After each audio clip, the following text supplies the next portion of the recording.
Magandang hapon, ngayon ay February 15, 2026 at narito ang update ukol sa maging lagay ng ating panahon.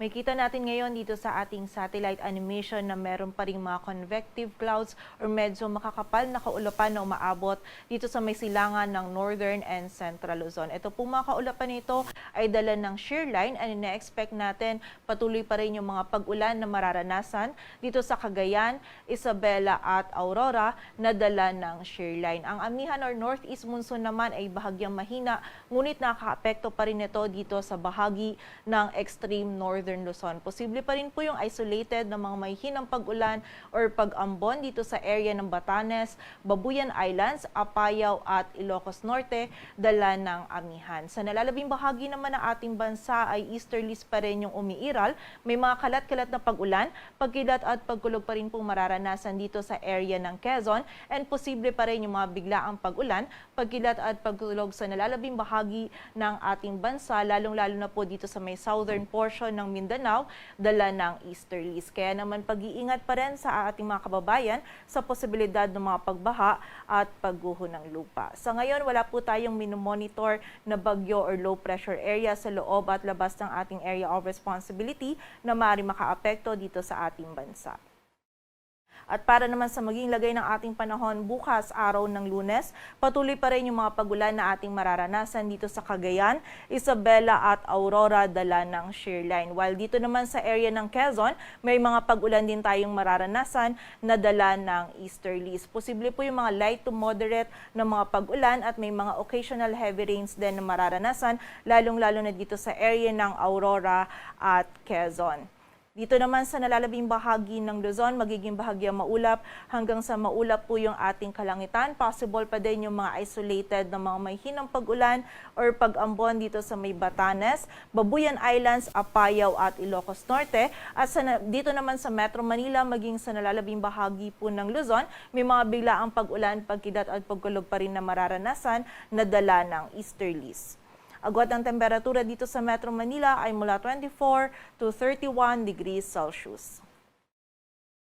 Sa bahagi naman ng Palawan, buong bahagi ng Visayas at Mindanao ay patuloy pa rin na magiging bahagyang maulap hanggang sa maulap yung ating kalangitan. Kung meron man po tayong mga pag-ulan na mararanasan, ito po yung mga biglaang pag-ulan, pagkilat at pagkulog na dala pa rin ng easterlies. Agwat po ng temperatura dito sa Cebu ay mula 25 to 30 degrees Celsius at sa Davao naman ay 24 to 33 degrees Celsius.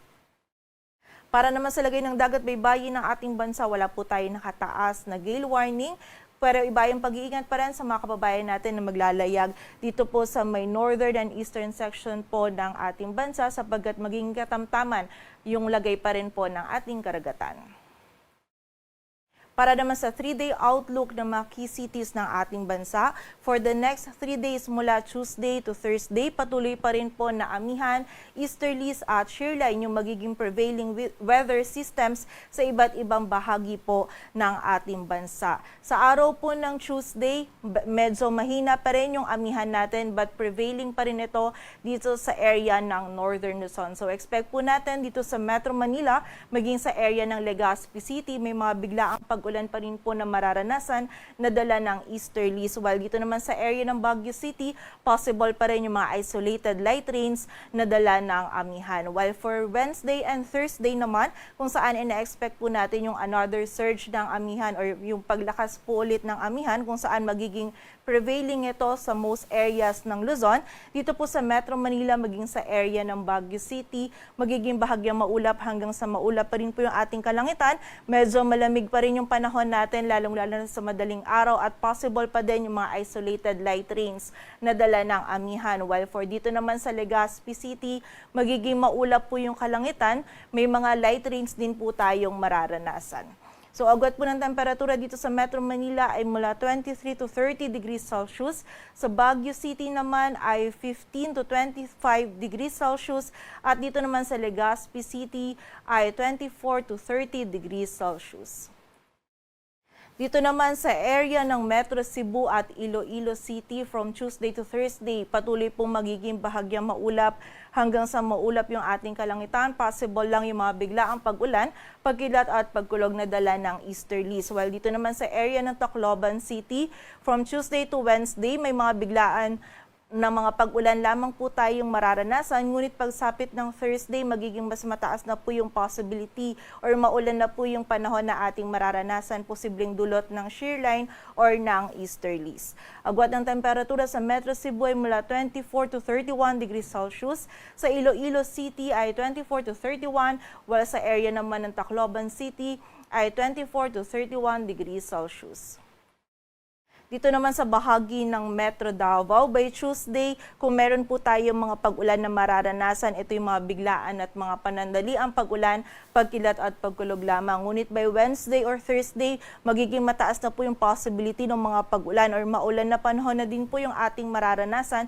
Dala po ito ng shear line or ng easterly. So pag-iingat po para sa ating mga kababayan dyan sa posibilidad ng mga pagbaha at pagguho ng lupa. Dito naman sa area ng Cagayan de Oro City at Zamboanga City, patuloy pa rin po magiging bahagyang maulap hanggang sa maulap yung ating kalangitan. Possible lang yung mga isolated rain showers or thunderstorms na dala ng easterlies.